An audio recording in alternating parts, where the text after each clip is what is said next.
Good evening, ladies and gentlemen, and welcome to the Stephanie Stevens Show. Thank you guys so much for embracing the channel and now our new network, Pronoun TV, talking about the LGBTQ two-spirit pronoun communities, our everyday lives, how we live, how we laugh, how we family, friends, school, work, life. So today on my show, a few weeks ago, I had an interesting conversation with a good friend of mine about she's a lesbian and she's a trans man, and she's was talking about her partner, and she kept referring to her partner as a stud. I think I got that backwards, but I'm sure our guest today will clear that up for us. Today, I invited one of the LGBT pronoun community members on to talk about what it is to be a trans man, and identify as stud. So please welcome to the show today, Mr. Jay Bess. Now, am I pronouncing it right? Jay, perfect. Okay. Now, how do you identify? I identify as, most people call me a stud, right? A stud is somebody who looks like me. People think we are guys, but we're really not trying to be a guy. We're not trans. We're not going from female to male or male to female. Trans is in a different category. We live like this, just look like boys, look like guys, or however they want to put it. And most people identify us as studs. They look at us as, girls call me boy, girl. They call me a tomboy. But being a stud is like how I look.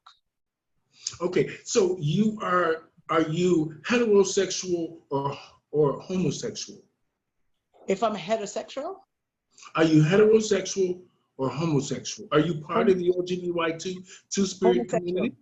Homosexual. Okay. All right. So now you identify as male. No.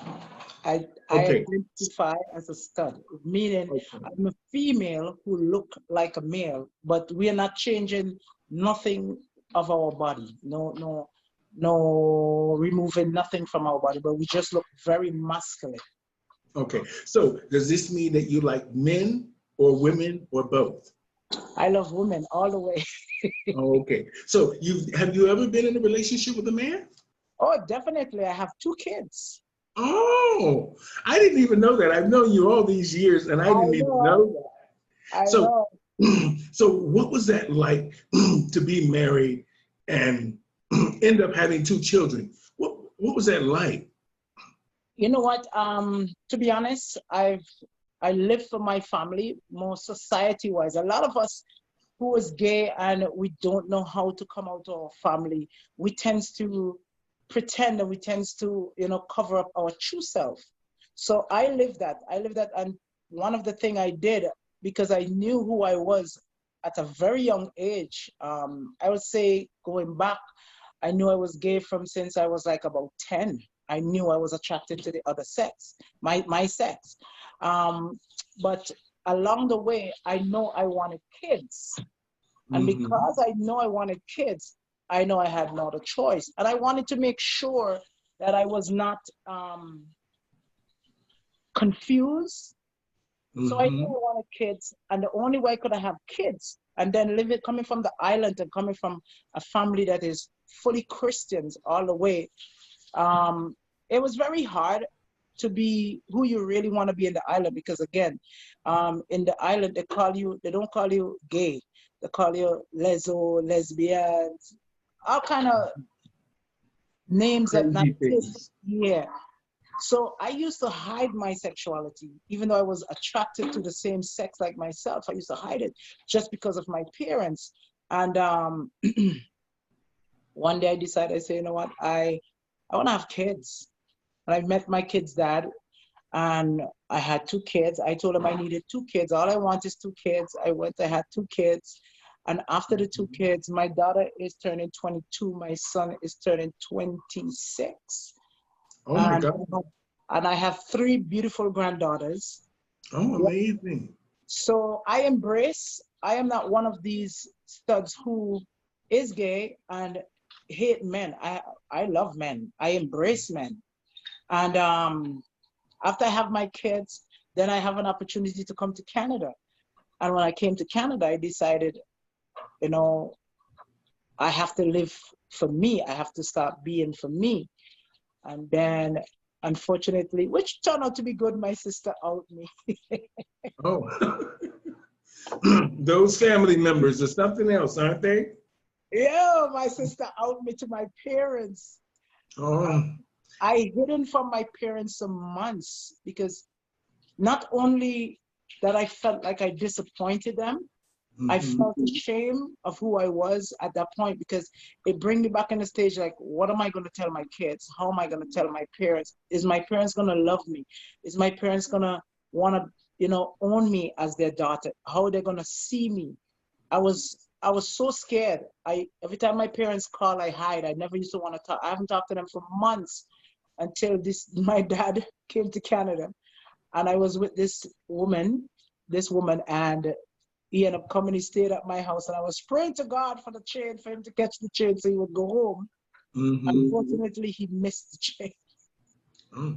So now, I want to just go back to your relationship with your husband. Was it a husband or just a Boy, hookup or just, friend? no, just a boyfriend I had to be with, that I needed to make my kids with. Basically, Oh, a okay. stone donor. Oh, okay. Now, did he ever try to convince you to change? My kid's dad, when I told him, he was one of the first person I actually came out and said it out of my mouth. Mm-hmm. And he tried to convince me in every way. He said, you could be with me and you could have a girlfriend. And I told him, I said, I love you, but it will be unfair. I cannot love you to be with you because Mm-hmm. I'm attracted to women. I can't be with you in that way. So he was trying to convince me all over this thing.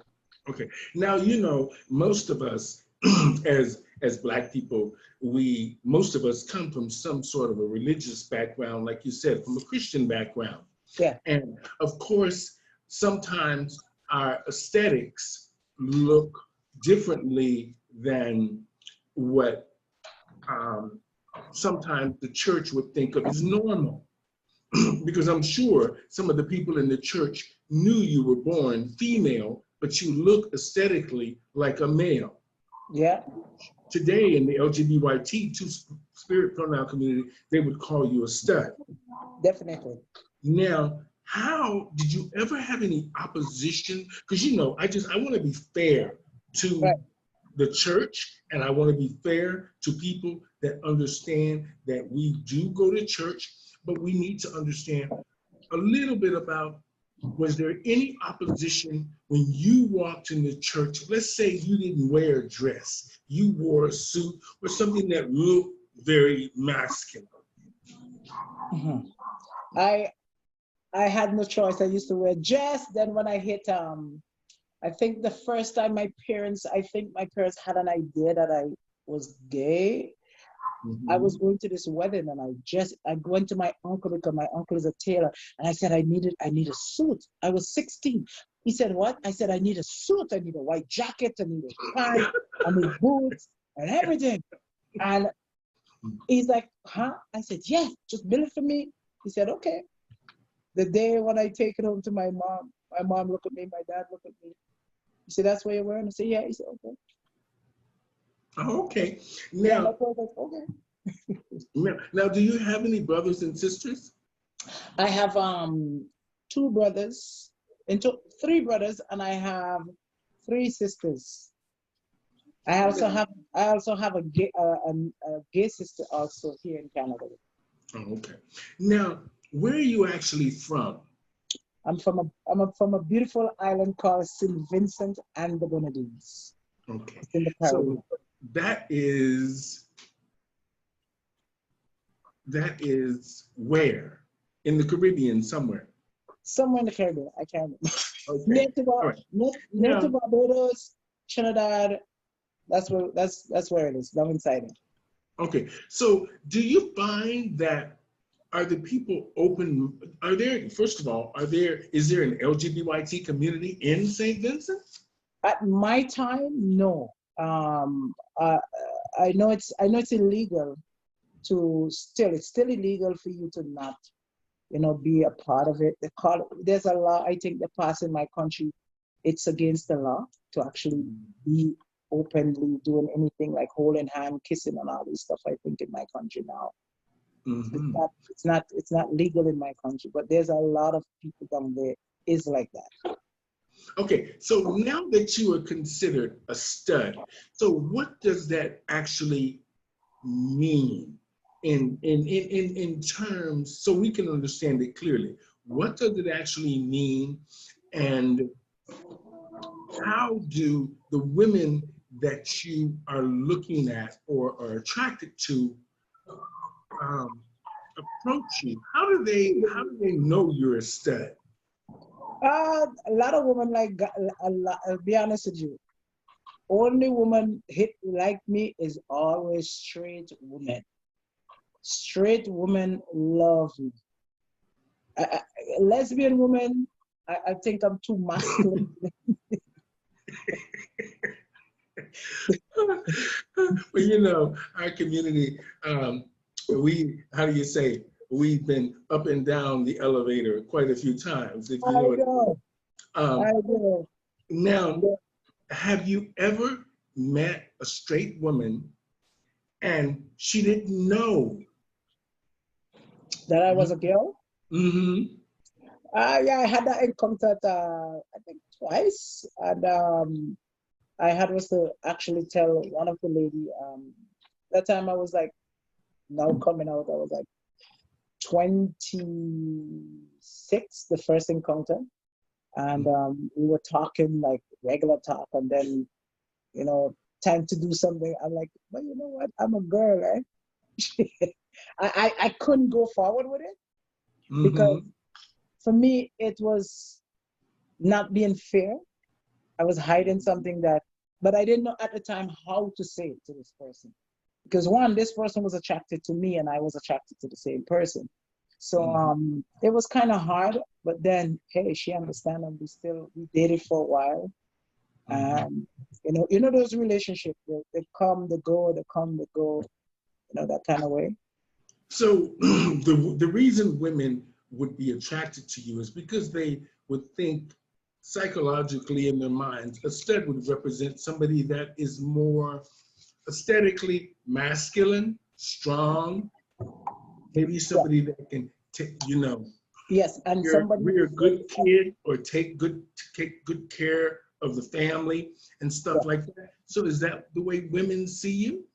Women see me as somebody with a lot of stability, and let's not forget, I'm fine. Oh.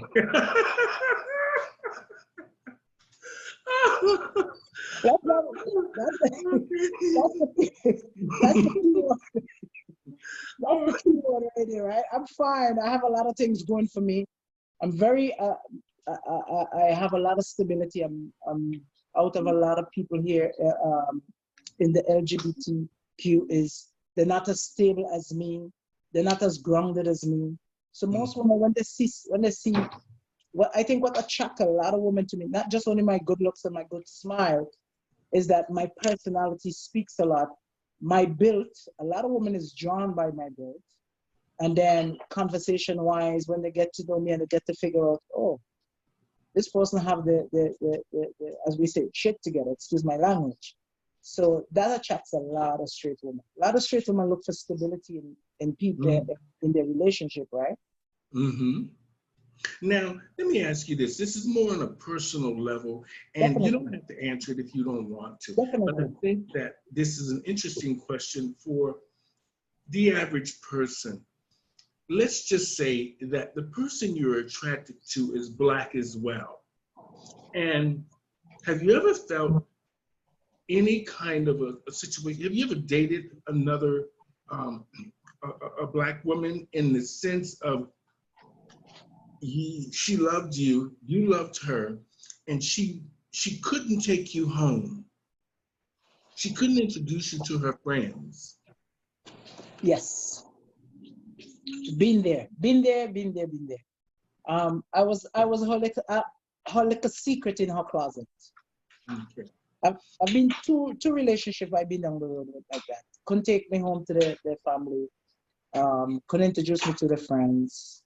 It was always a secret. So, and it's very difficult. It's very hard for you to be open and this other person is in the closet. Mm-hmm.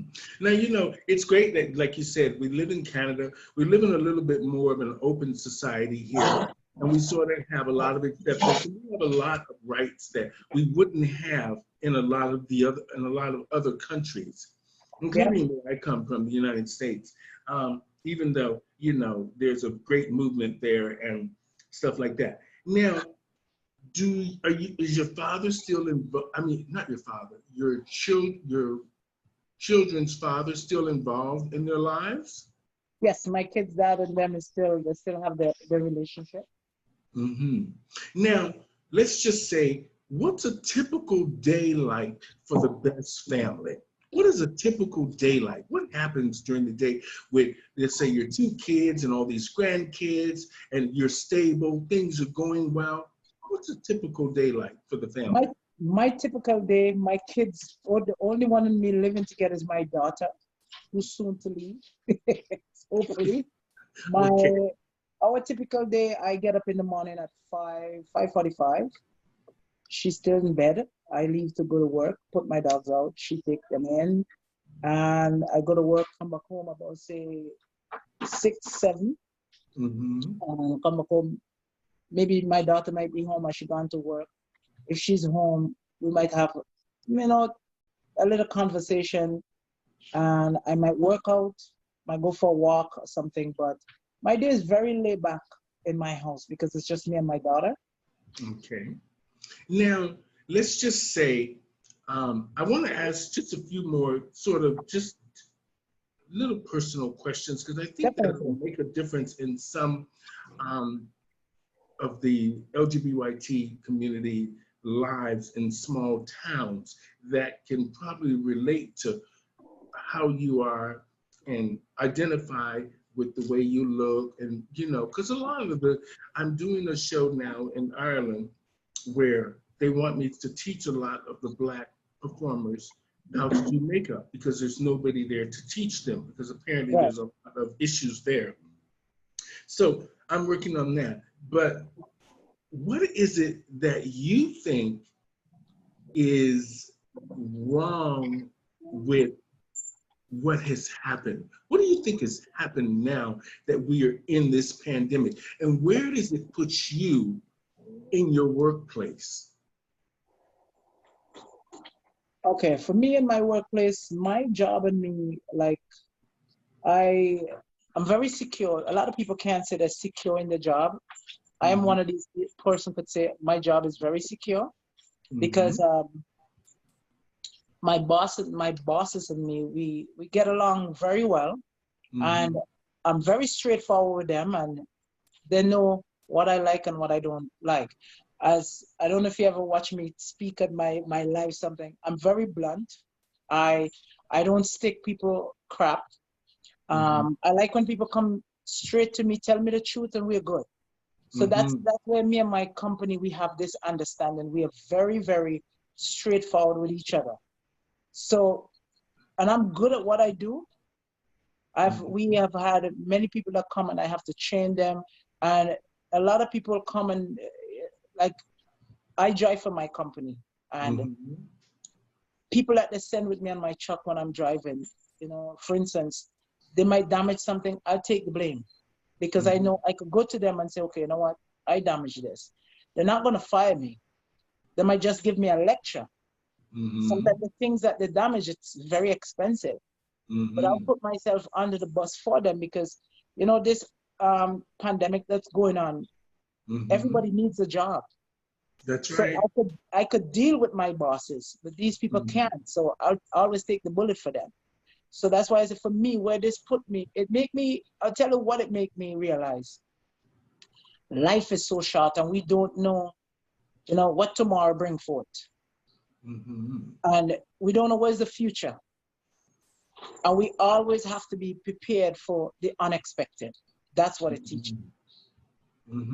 Now, you know, I find that amazing that you did that for them and you understand that people need a job.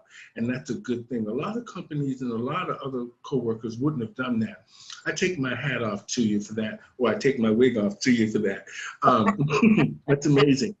Now, I just want to ask just a few more questions. Definitely. Now, what is it, how is it when you meet other Black men that suspect that you are a woman? Oh, I'll give you, that's a perfect question. When I deal with men all day, every day. Every time I go on a site, I'll meet so much men. Majority of the men that try to give me a hard time is our Black brothers.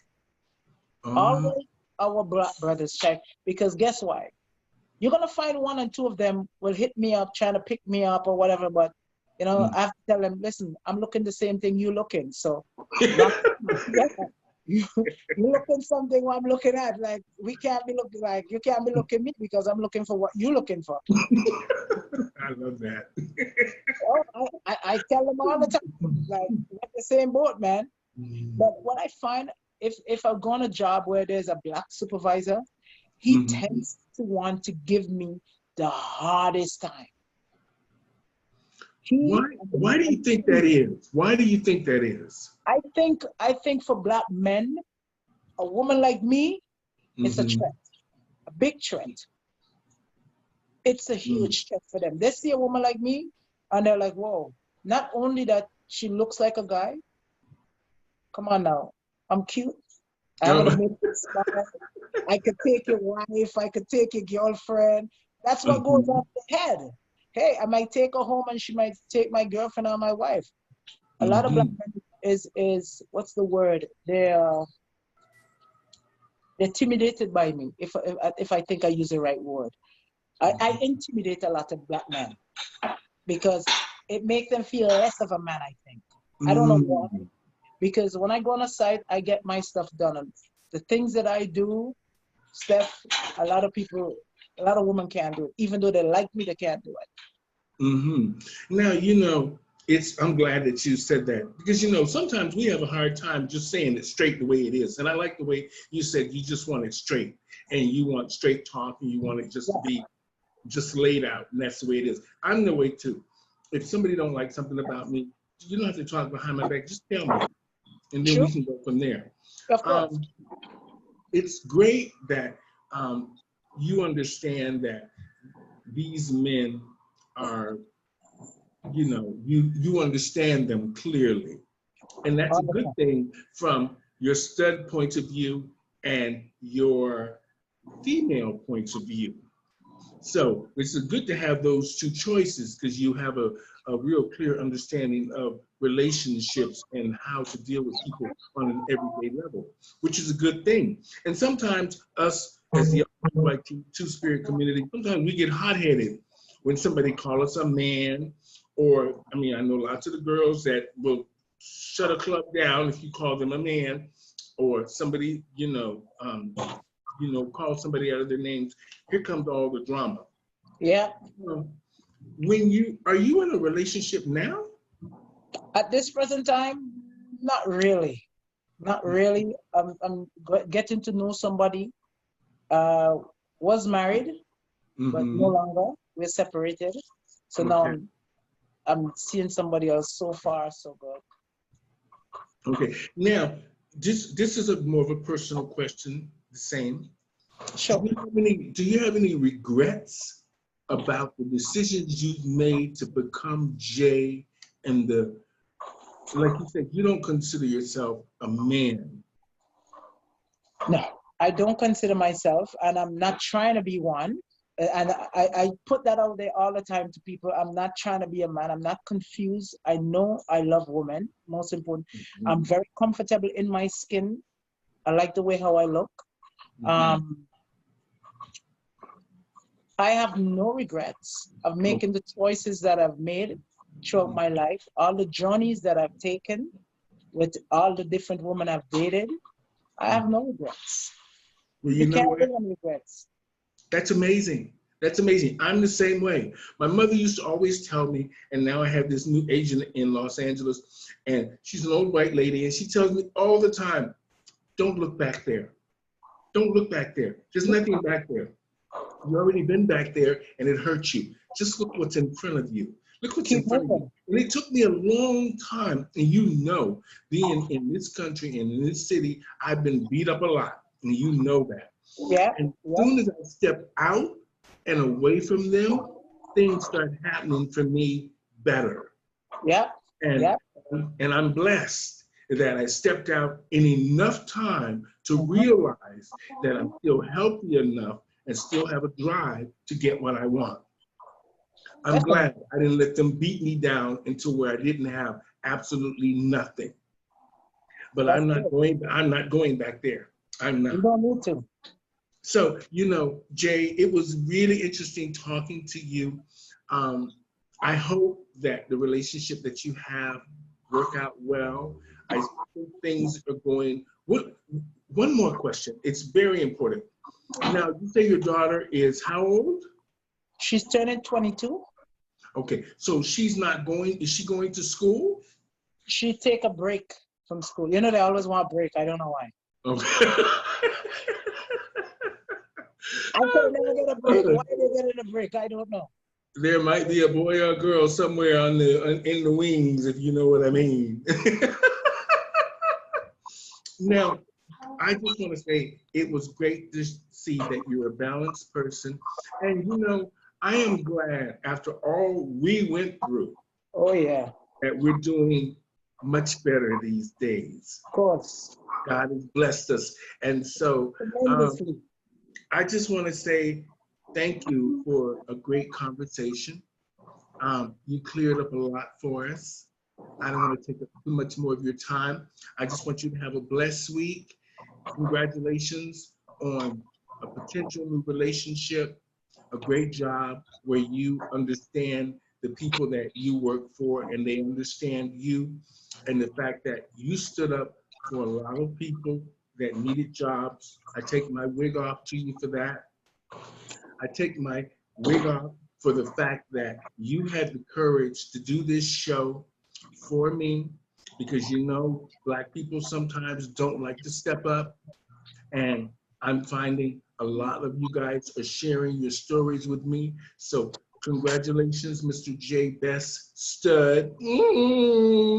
Get you some. Thank you, Jay. Thank you, Steph. It was great talking to you, and I will chat with you again. Hold on one second. I'm just going to close it out. Ladies and gentlemen, on the show today, I had Mr. Jay Bess. He's from St. Vincent, and he's now living in Canada. He has a 22-year-old daughter that lives with him, and he's doing very well. He has a good job in this trying times of this pandemic, and he's trying to make the best of life, and he's looking maybe for a new relationship. So you ladies out there, look out. And I just want to say thank you guys so much for tuning into the Stephanie Stevens Show. Today we have Mr. Jay Bess on explaining to us what stud meant, part of the LGBT two-spirit pronoun community. Everybody have a blessed week. Over and out. Thank you guys. Bye-bye. Bye, Jay. Bye, Steph. Thanks for having me. You're welcome.